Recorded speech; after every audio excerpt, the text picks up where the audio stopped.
I don't know. So that is the problem. Even you don't know. Sorry, even that counselor don't know. You have to be prudent. You have to live in the time of Jesus. You are not living in the time of Moses. You a counselor, you are baptized, and you are counseling a baptized.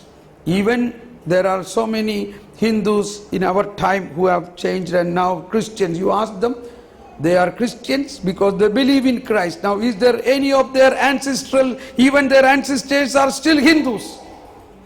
They are doing all things which are against our faith. But is there anything influencing them? Come on, tell me. Here are so many testimonies here. No, because they are Christian now. They are baptized, they receive baptism. So in baptism, the old is completely cut off. You are a new creation. You were a branch of Adam, but that branch is cut off from the tree of Adam and grafted with the tree of Jesus. And now this branch which is grafted with the tree of Jesus is already merged and drawing the living water, Holy Spirit, the bread of life, the body of Christ, the blood of Christ, and the word incarnate. And what will be this new branch? Is there anything connecting to Adam is in this branch? No. That is Christian life. That is why we are Christians. So, once we are baptized, nothing of this old remain in us. So when we don't believe this, we are made to put all this burden that this is ancestral sin, this is that curse, this is this curse upon you. Is it a good news? So after the retreat or after counseling, this man or woman went home and big problem. See, oh, now I know all these problems are because of your father and grandfather, not because of me. Or not because of us. Sufferings will be there. Yesterday we saw reasons of sufferings. Sufferings, whenever there is a suffering comes, we should not immediately think it is because of a curse of the family tree. I was giving a retreat in Bangalore for youth. So a girl came and said, "Brother, few days back I had some ear problem. Some pain in the ear, simple. I rang up my mother in Kerala and she said, okay, you have to be very careful. I will consult with a counselor. And she consulted with a counselor and this counselor prayed and said, this is some ancestral curse.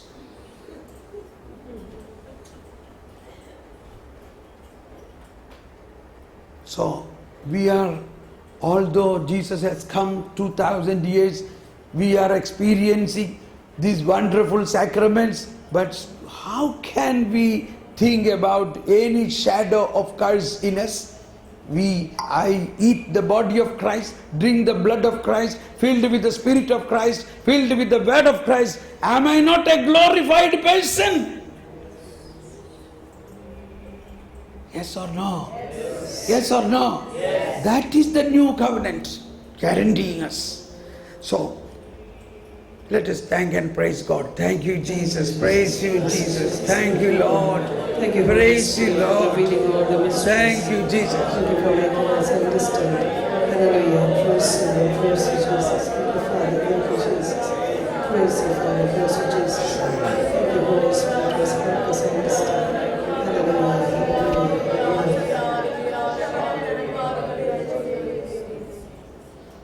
I just thought of reading out something about the baptism. Actually, maybe I have already read, but one point is coming to me to reread it. That is paragraph 1263, which says that baptism cleanses from all our sins.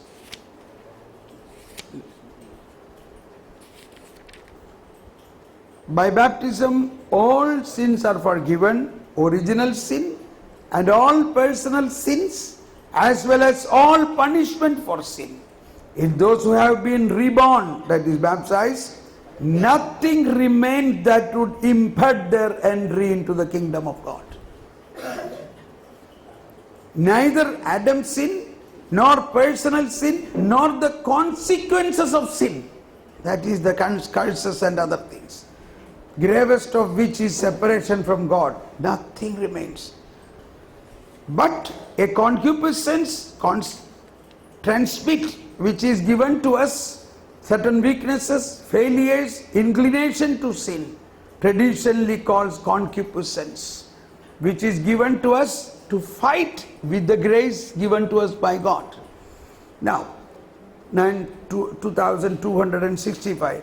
Baptism not only purifies us from all sins, but also makes the neophyte a new creature. That's the point. An adopted son of God who has become a partaker in the divine nature, a member of Christ, co-heir with him, and a temple of Holy Spirit. The most holy Trinity gives the baptized sanctifying grace, the grace of justification. So this grace of justification makes us a new creature. So this new creature is the main point of our charismatic renewal. That is, you remember Father Naik Mbrambil and all the fathers here used to shout out in loud voice, Pudya Srishti Avuga Ennadana Sarva Pradhanam. Hallelujah. Or Kando. I remember this very much. Father Matthew's high-pitched voice followed by a big hallelujah. What is it? It is to become a new creation is important. But who can make us a new creation? The Holy Spirit. Through the grace of Jesus. So, now this is what called life in the Spirit. So life in the Spirit, whenever we say life in the Spirit, we should also think not life in the law, not life in the law. So Jewish custom was with all that paraphernalia, law. But we have to see Spirit.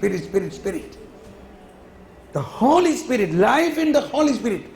So that's what St. Paul says, Galatians 5:5, that we hope in the Holy Spirit.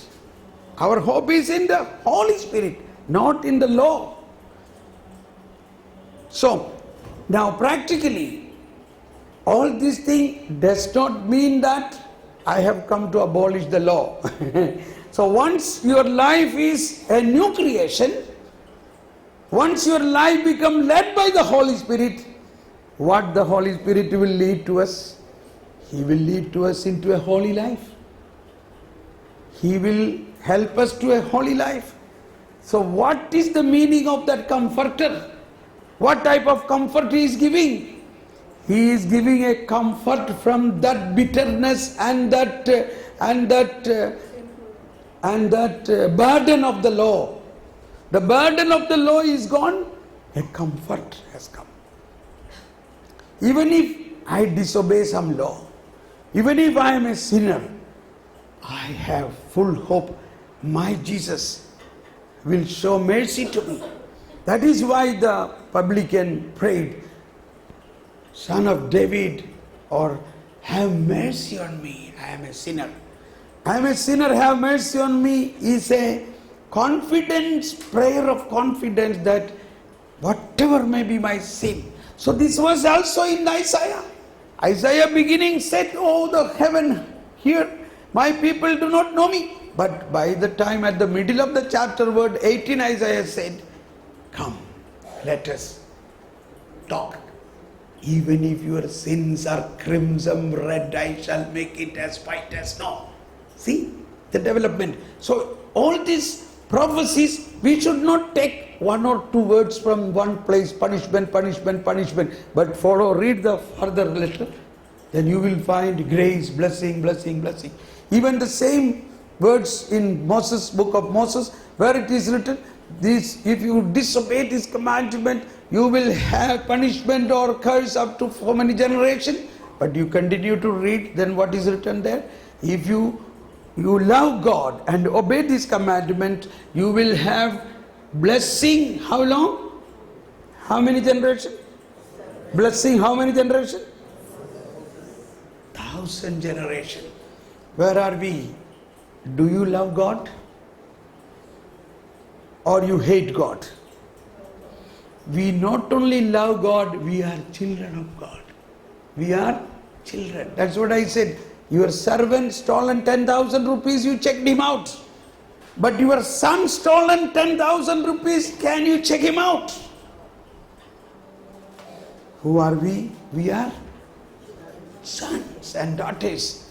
We might steal, we might do a murderer, we may steal, we do many things. We are terrible sinner. Even if our sins are crimson red, what will happen? If I believe, if I love Jesus, if I believe in Jesus, I receive the merciful love of Jesus. He cleanses from all our sin. A word of God is coming now first. 1 John chapter 2, 1 John chapter 2, 1 John chapter 2, 1 John chapter 2, 1 and 2. 1 John chapter 2, 1 and 2 says, you should not do sin. But if anyone happen to do a sin, we have a mediator. Who is that? Jesus Christ. My children, I am writing this to you so that you may not commit sin. But if anyone does sin, we have an advocate with the Father. We have, yes. Jesus Christ, the righteous one. Jesus Christ, the righteous one. He is expiation for our He sins. is expiation for our sins. And not for our sins only. Not for our sins only, but for the sins of the whole world.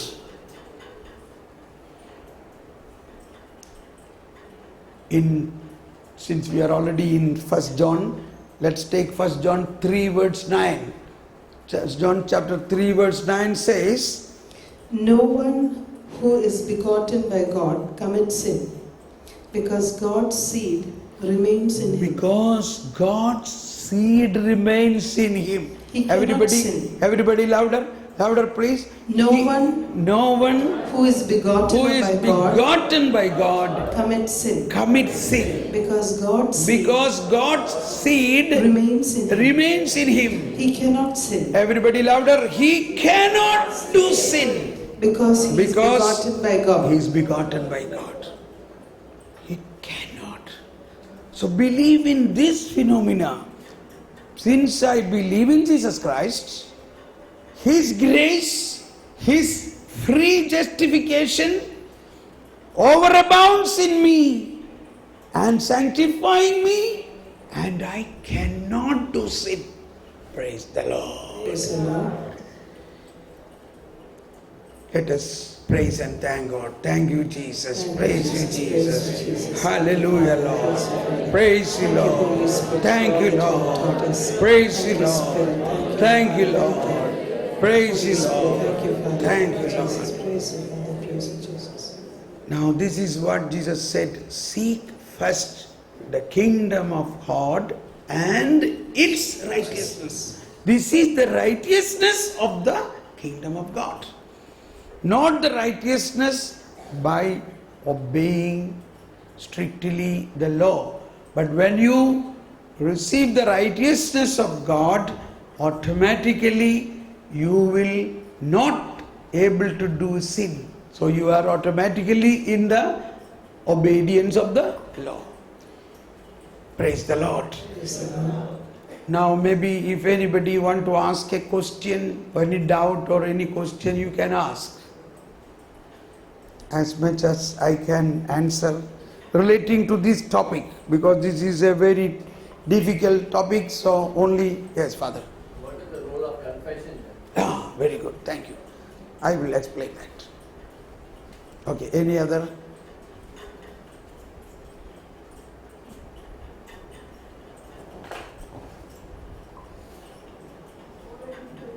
Yes. I cannot hear, madam. Please come little bit more.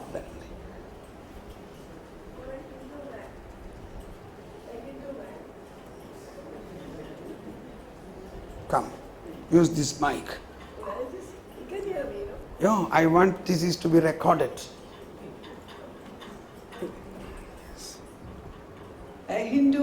man. Yes. He got a wife, Christian. Yeah. Okay. Now, he has obeyed, like whatever promise he gave to church, he got children baptized and all that. But he is living in sin. I mean, he's not faithful to his wife. But at the same time, he is a great believer of Jesus Christ. He believes, in fact, he believes all God. Because he's also frightened. You know what he's doing is wrong. And, but then he prays all the protection psalms, he prays Jesus Christ, with Jesus prayer, everything. Jesus there. Such a man, where does he stand? In the eyes of Jesus. Yes. Thank you. Thank you. I will answer that.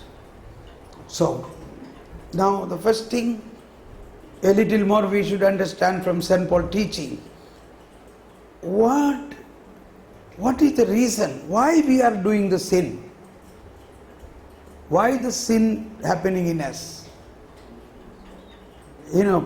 Jesus said another word, you brood of vipers, how can you do good when you are already evil?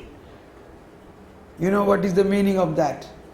I always initially thinking, he was so harshly criticizing the Pharisees.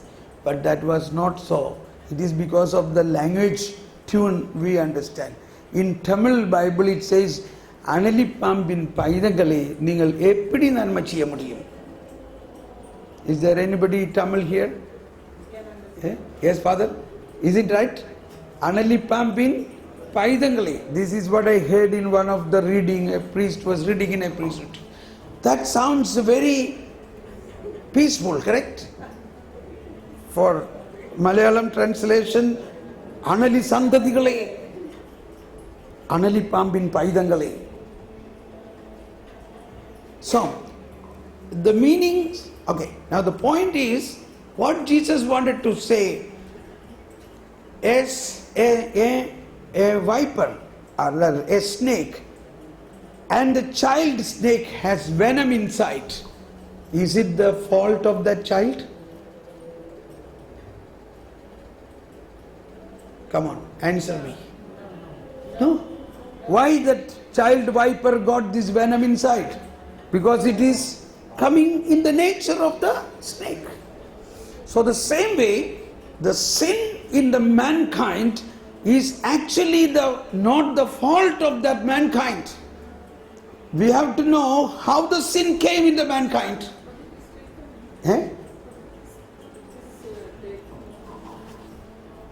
Sin came in the mankind because of the original sin. The original sin of the Adam and Eve spread it into the whole humanity. This whole humanity is affected by the original sin. Now that is what is redeemed through Jesus Christ. So that is why those who believe in Jesus Christ receive that redemption.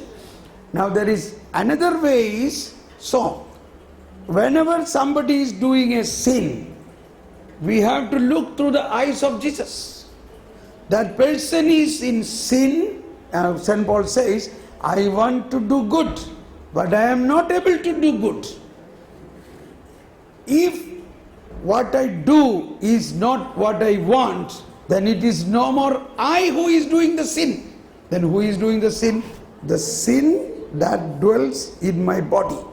So the same way, when a person who have not accepted Christ, when he do not accept Christ, so he is remaining in that old situation of the sin coming from the original sin. But at the same time, now look this parable or this incident. A man was paralytic. He was brought to Jesus by 4 people. They broke open the roof and lowered him down.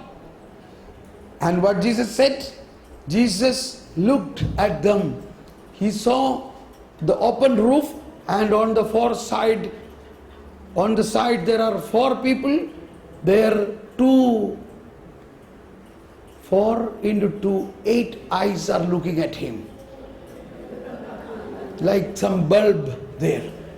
And he saw faith in that eyes. What he saw? Faith. Now this man is a sinner. He is paralytic. In the sense he has no ability in his mind to even think about his thing. But the Lord said, my son, your sins are forgiven. So he is also son. Although he is son, he is a sinner. But how he received redemption now? Faith of whom? Faith of these 4 people. So these are the ways.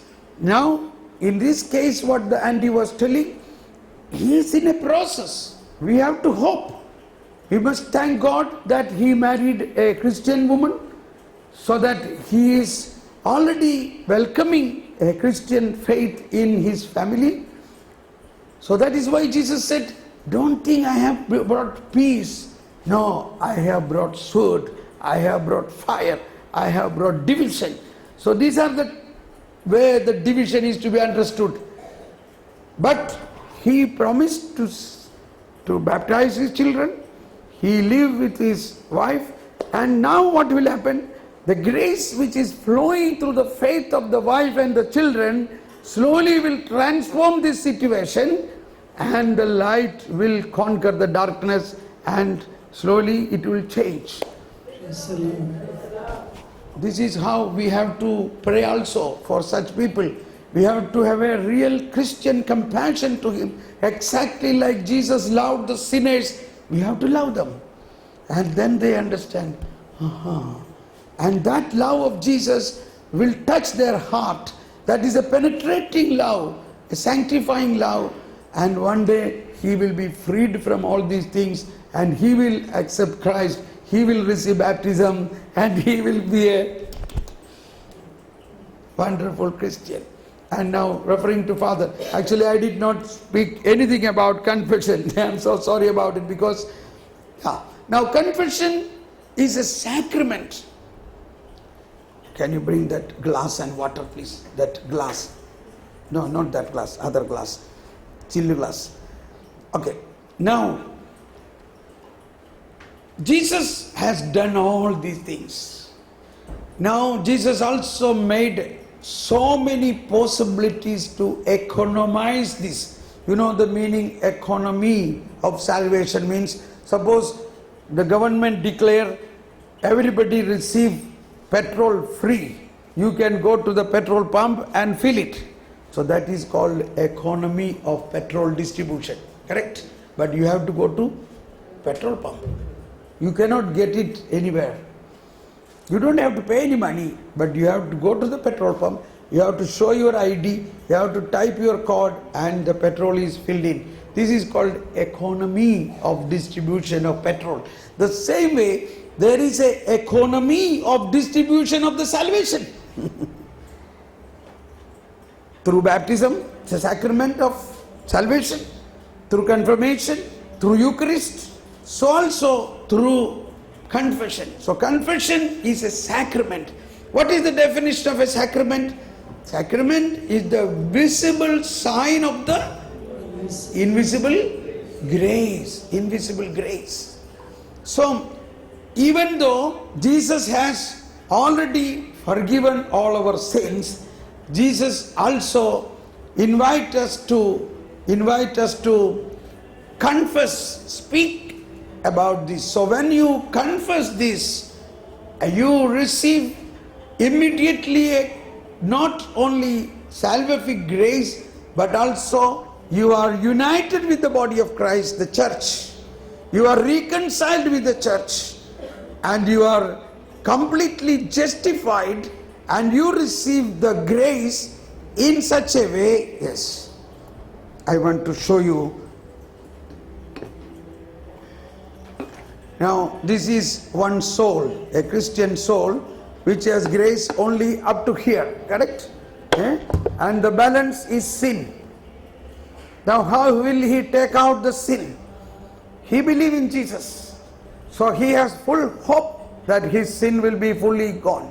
But he is invited to the confession to receive this grace as a sacrament. Grace you can receive so many ways. But you have to believe all these things you have to do, and when you reach the confession, you are getting an outpouring of the grace. Grace is you see now confession began and the sin is going out. How the sin goes out? When the grace flows. So sacrament means it is an outpouring of the grace. See now the grace is flowing. Grace is, it's flowing, it's flowing, it's flowing, it is flowing. So when the grace is flowing, what is going out? The sin is going out, the sin is going out, the sin is going out, and you are filled with the grace. Fullness of grace. Somebody help me please.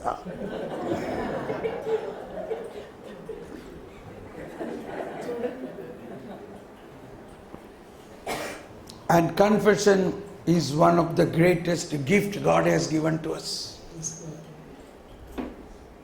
You know, there are a lot of miracles about confession. You know, here itself, in every retreat we see this. The confession day, up to confession, I know, up to confession we have such a burden, all the preachers know. That's why many people say, let me have more confession early. But in the growth retreat, we don't do that. You can go home after this retreat, you can sit carefully, you confess afterwards, because you are in a leadership. Otherwise, I would on the second or third day, I will give compulsory confession. And a miraculous event of Saint Anthony comes into me. That Saint Anthony, somebody came for confession, but he was so much in repentance and crying, he is not able to speak the sin, because he was so much overwhelmed with the emotion. So he said, okay, you write down in a paper and bring. Then he wrote down all his sin in a paper and went to Saint Anthony or Father Anthony, and then he read out from this paper and he said, I am sorry for that, Okay. He confessed. Father Anthony was ready, and after that he absolved all the sin and forgiven and gave this paper to him. When he looked in that paper was completely white. Praise the Lord. So like that, so many great miracles. See, we always have a argument on this, why should I confess to God? I can straight away confess. But you see from what Jesus said, go and report to the priest. Many places. Jesus cleansed the leper. He said, go and report to the priest. Jesus, after the resurrection, gave the authority to forgive the sins. It is not only a personal authority, it is a sacramental authority. And you see the famous priests like Maria Vianney, Padre Pio, why people are coming from thousands of kilometers away, camping there to receive confession. So confession is a complete experience of the justification God is giving to us. If you confess with this faith, you will have not only a freedom, you will have complete removal. It will be uprooted from you. You will never do that sin anymore. But if you confess, oh, I must confess because I am afraid. I have to obey the commandment. Therefore, I have to confess. Then sin will not go. You will receive forgiveness. But again, you will do the same thing. Because what you believed? You did not believe that Jesus has already taken away your sin upon Calvary. That you have to believe. And that grace you are receiving. So this confession, after tomorrow, day after tomorrow, you do a confession with all this believing in the justifying grace. And then that will be another confession. It will be a tremendous different experience. You should not be afraid at all about your sin or about the punishment. There is absolutely no punishment. Those who are in Christ Jesus. With that you must go to the confession. Full of love, like the prodigal son's father is waiting there. He is every day going and saying, oh my son, Where have you gone? When will you come back? Come back, my son. And one day he has come back. Oh, he has come back. He went out and went to the gate and hugged him. Such a father is waiting in the confessional. Praise the Lord. Praise the Lord. Any other question, please? Please ask any doubt as much as possible with the help of the catechism. I can explain. Don't worry. You have to clarify. Only these clarifications will become more clear. Any doubt, please talk. Yes. Second coming. Wait. That we will do tomorrow. Second coming. Yes.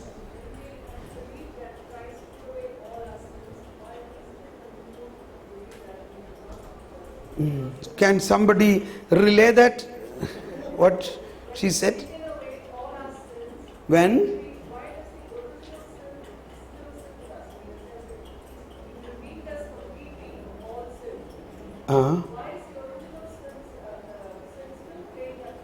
Yeah, okay, good. These are very good questions. First of all, we have to believe what Jesus removed is the original sin. It is not my sin. If I am a sinner, what is the seed of sin in me? How the sin came in me? From the original sin, correct? And that original sin is still influencing me. That is why I am a sinner. So when the Lamb of God who took away the sin of the world means he took away the original sin. That is why through one man sin came in and spread to the whole mankind. So through one man, Jesus, the righteousness came to redeem that all. So we have to concentrate, or we have to believe that first of all. Second thing is, even if, I suppose you did not ask this question because this I have already explained, that is, even if we are all redeemed from our original sin, our children will have original sin. Do you believe this? You understand what I say? Is that the confusion, or is that the question?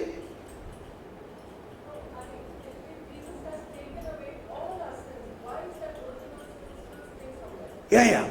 That is what we read. Original sin will come into every human being who will be born in this world. Because it is by birth. By birth, that newborn person is a child of Adam, or the part of the body of Adam. That is why we, as early as possible, receive the baptism so that the original sin is removed. Now, why is a big question? Why it has come? That is the dogma, what we have to learn about the original sin. And the teaching about the original sin itself begins with a warning that this is a mystery which is very difficult to understand. So only through the help of the Holy Spirit you will understand. In the paragraph from 400 to it is mentioned. You should read that. Everybody should read that. Even though if you don't understand, we have to pray to Holy Spirit. That is why I said these days many people question this. Why once upon a long time back somebody did a sin? Why should it affect me or my children? These are the modern questions. But those, when we believe in Holy Spirit will reveal the meaning. But I believe this. The teaching of the church says that sin, the original sin, spread into every human being. So Jesus has redeemed that. Therefore, when you receive baptism, the original sin is cut off. If Jesus had not redeemed, we had no way to come out of it. So Jesus has redeemed it. Therefore, we receive redemption. But that sin is happening. Are you satisfied? If not, you talk to me personally later. I will explain references from this. Yes, Father, you want to explain this? Maybe. How I explain it to some people. Yeah, please come. Please come. It is good such questions. These are the questions many public ask us, you know. Yes.